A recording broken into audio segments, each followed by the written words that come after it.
아버지는 저 중학생 때 심장마비로 정말 갑작스레 돌아가셨어요. 제 남동생은 초6이라는 어린 나이에 아버지를 잃은 거고요.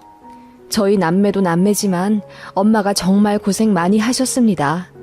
아버지는 생전에 복사기 대리점을 운영하셨는데 그 당시 IMF 전이라 사업이 정말 잘 되셨죠. 그 시기에 한 달에 1,000만 원도 버셨으니까요. 엄마를 많이 사랑하고 아꼈던 자상한 아버지라 어느 날은 계약이 줄줄이 잘 된 운 좋은 날이라며 현금 거의 200만 원 정도의 다발을 갖고 오셔서는 껄껄 웃으며 통째로 저희 엄마 드렸던 장면이 기억나네요. 그렇게 화목하고 금전적으로도 여유로운 집이었습니다. 정말 갑작스레 아빠를 잃었지만 엄마는 자식들 생각해서 슬픔에 빠질 겨를 없이 바로 아빠 사업을 이어받아 대리점을 운영하셨습니다. 모두가 말렸지만 엄마는 하루에 3시간 쪽잠 자가며 아빠 사업을 열심히 하셨고 IMF 터지기 직전에 사업을 정리하셔서 큰 손해 없이 돈 많이 버신 영리한 분입니다. 그 이후에 하신 자영업도 대박이 났고요. 저희 남매 공부도 하고 싶은 만큼 하라며 다 밀어주셨고 공부 욕심 많은 저는 그 덕분에 가회도 원 없이 받았네요. 그래서 저랑 제 남동생 둘 다 좋은 직업 가지고 남부럽지 않게 자리 잡았어요. 다 엄마 덕분이라고 생각합니다. 곱고 아름다운 외모에 야무지신 엄마라 솔직히 아빠 돌아가시고 1년도 안 돼요. 헉소리 날 만큼 좋은 재혼자리도 많이 들어오셨다더군요. 그런데 엄마는 아빠만큼 좋은 사람 만날 자신 없다며 다 뿌리치셨고 저희만 키우며 그렇게 사셨어요. 그런 엄마를 두고 저 혼자 행복하겠다고 연애하고 결혼하는 게 죄책감이 들 만큼 엄마는 정말 자식들에게 헌신하신 분입니다. 저는 5년 전 결혼해서 아이 낳았고요. 제 남동생은 연구소 랩실에서 하루 종일 실험하고 결론 도출하는 게 낙이 나이라 20대 때 연애도 거의 안 했네요. 능력이 좋아 대기업 연구소에 입사한 남동생이고 연봉은 1억이 넘습니다. 돈 꽤 잘 벌어요. 그렇게 번 돈을 자기는 쓸 데도 없다며 그대로 엄마한테 다 드렸던 순둥이였죠. 그리고 엄마 명의 체크카드 하나 갖고 다니는 애였는데 한 달에 교통비로 5, 6만 원 쓰는 게 다였어요. 실수령이 월 700만 원이 넘는데 쓰는 건 10만 원도 안 된다니 말도 안 되죠.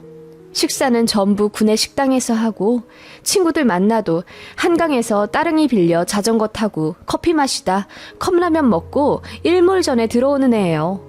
제 동생은 엄마 닮아 잘생겼고 또 저희 집이 돈도 많은 편이기 때문에 소개팅 권유도 무지하게 많이 받은 걸로 알고 있어요. 그래도 나이 28살 다 되도록 못소리라 제가 걱정을 참 많이 했습니다. 그러다가 너무 놀라운 소식을 들었죠. 남동생이 연애를 한다는 반가운 소식이었어요. 소개팅 같은 건 질색하는 애라 받아본 적도 없어서 신기하더라고요. 어디서 만났냐고 물으니 주말마다 가는 도서관에서 만났다고 하더라고요. 나이는 제 남동생보다 2살 많다고 했고요. 그 여자가 제 남동생한테 먼저 말을 걸었대요. 자기가 찾는 책이 있는데 아무리 봐도 없다면서 좀 찾아줄 수 없냐고 제 남동생한테 부탁을 했는데 그 책이 하필이면 제 동생이 엄청 좋아하는 작가의 잘 안 알려진 소설이었다네요. 그래서 이거 사람들 잘 모르는데 어떻게 아시냐고 물었더니 그 여자애가 정말 잘 알지 못하면 말할 수 없는 지적 정보들까지 줄줄줄 말해주더래요. 남동생은 같은 작가를 선호하는 공통점에 반가웠고 여자랑 처음으로 대화가 통한다는 느낌에 너무 좋았다네요. 그렇게 도서관에서 이야기를 1시간 정도 하다 그 여자가 먼저 번호를 물어봤고 그렇게 제 남동생의 첫 연애가 시작된 거라더군요. 이야기만 들었을 땐 제 입가에 웃음이 가실 수가 없었어요. 도서관에서 만난 첫 여자친구라니 너무너무 귀엽고 궁금하더라고요. 쑥맥 같은 제 남동생이라 여자 마음 모를 게 뻔해 제가 코치도 참 많이 해줬네요. 선물은 어떤 걸 줘야 한다. 데이트 코스는 여자가 원하는 위주로 잘 짜봐라. 항상 집 앞까지 데려다주고 괜히 밤에 부담스럽게 주책 부리지 말아라 등 노파심에 남동생 연애 교육을 참 많이 시켜줬네요. 그래서인지 꽤 수월하게 연애하는 듯 했어요. 연애 초에 제가 사진도 한번 봤는데 연예인 뺨치게 예쁘더라고요. 실제로 인터넷 SNS에서 꽤 유명하기도 하다더군요. 팔로워 수가 2만 명 정도 된다나? 직업은 신상 털릴까봐 자세히 말할 순 없지만 국시 합격해야 하는 직업군이고 월 200만 원 전후로 받는 여자로 알고 있었습니다. 남동생한테 얘기 듣기로는 여자친구가 일하기 정말 싫어하고 결혼하자마자 직장 관두고 쇼핑몰을 하고 싶다고 했다네요. 실제로 옷도 참 잘 입고 다닌다고 하고요. 가방이나 신발도 명품이 많다더군요. 솔직히 말해 제 남동생은 패션에 조금도 관심이 없는 애입니다. 나이 20대 중반 다 되도록 옷을 저랑 엄마가 사다 줬으니 말입니다.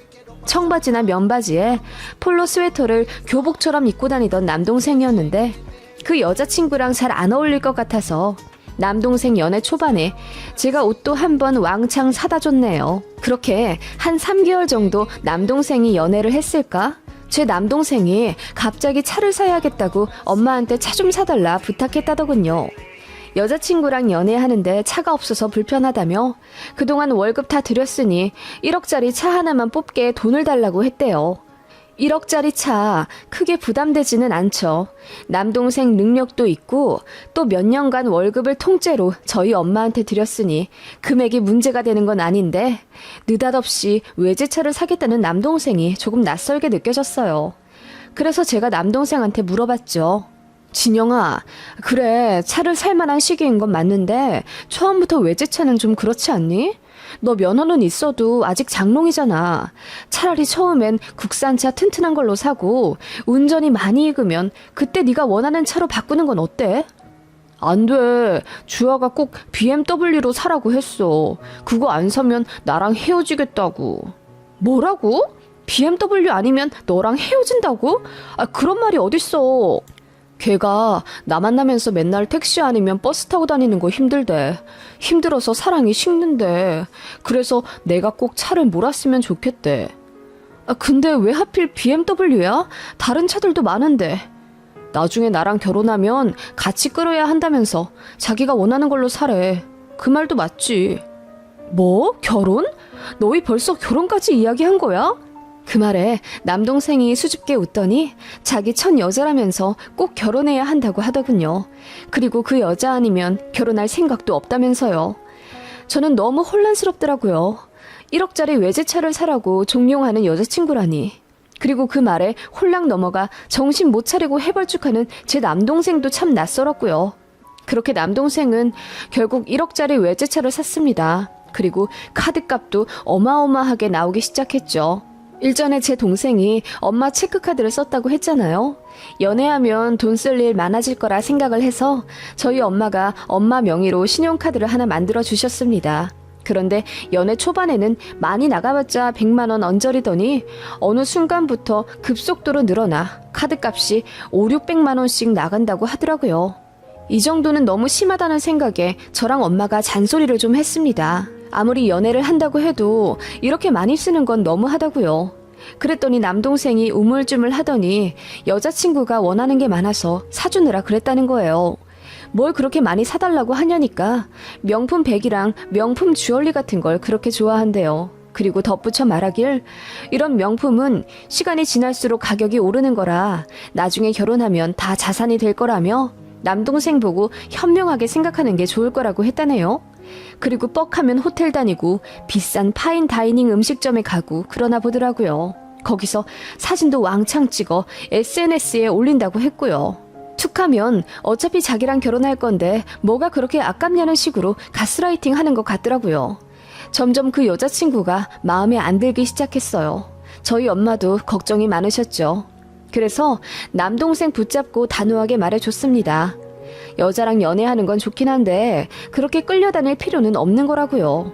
물론 그 정도 돈 쓸 여유가 없는 우리도 아니지만 그렇게 퍼주다시피 해주면 서로 관계만 나빠지는 거라고 잘 얘기를 해줬죠. 그랬더니 남동생도 좀 납득이 가는지 알겠다고 했어요. 그런데 그 주 주말에 갑자기 남동생이 여자친구랑 헤어졌다면서 본 적 없이 만취 상태로 집에 들어왔다더군요. 그렇게 취한 건 엄마도 처음 보는 거라 저한테 전화를 하셨어요. 그래서 저도 그 새벽에 친정에 달려갔죠. 남동생이 펑펑 울더군요. 자기 차였다고요. 이유를 물어보니 자기가 마마보이라서 싫다고 했다네요. 그러면서 지금까지 받은 가방이랑 목걸이, 시계 같은 거 전부 박스에 넣어서 남동생한테 던지듯 줬대요. 자기 진심을 몰라줬다면서요. 자기가 정말 무력으로 남동생한테 사달라고 조른 게 아니라 자긴 정말 남동생이랑 결혼할 생각이고 재테크하면서 결혼 후 가게에 보탬이 돼주려고 했던 건데 세상 물정 모르고 트렌드 못 따라가는 저희 가족이 너무 촌스럽다면서 헤어지자고 했다네요. 그리고 호텔이나 파인다이닝 같은 비싼 데 가서 사진을 찍는 것도 다 투자였대요. 본인이 나중에 쇼핑몰을 할 건데 그러려면 SNS 팔로워를 더 많이 모아야 하고 그러기 위해서는 사람들의 동경을 받아야 한다면서 그런 럭셔리한 모습을 많이 보여줘야 장사가 잘 되는 거라고 했대요. 자기는 남동생이랑 결혼해서 쇼핑몰을 차리면 한 달에 억도 벌 수 있는데 그거 다 남동생 주려고 했다네요. 그런데 정작 본인을 속물 취급하니 억울해서 못 사귀겠다며 난리를 치며 헤어지겠다고 한 거죠. 저는 너무 어이가 없더라고요. 들으면 들을수록 그 여자의 정상인가 싶더라고요.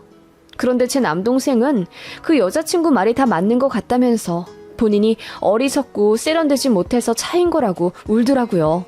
답답해 미칠 뻔했습니다. 그래요. 남녀 간의 일은 당사자들만 알겠죠. 둘이서 나눈 정도 얼마나 깊겠어요.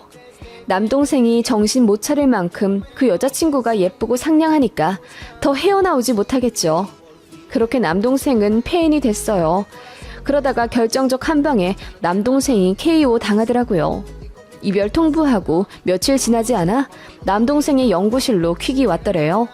보니까 예쁜 브로치 하나와 아파로 꾸민 엽서 그리고 고급 한정식 식사권 2장이 들어있었다더군요. 저희 엄마 선물이었어요. 발신인은 남동생 여자친구였고요. 남동생이 놀라 여자친구한테 전화하니 그 여자애가 그러더래요. 저희 엄마 생신이 2주 정도 후였는데 제 남동생 여자친구가 저희 엄마 드리려고 선물을 미리 샀었다는 거예요. 헤어지더라도 미리 준비한 선물을 드려야겠다며 자기는 남자친구 엄마가 혼자 계시다는 걸 알고 있었기에 더 잘하고 싶었다면서 단둘이 식사도 하려고 다 준비를 했었다는 거예요.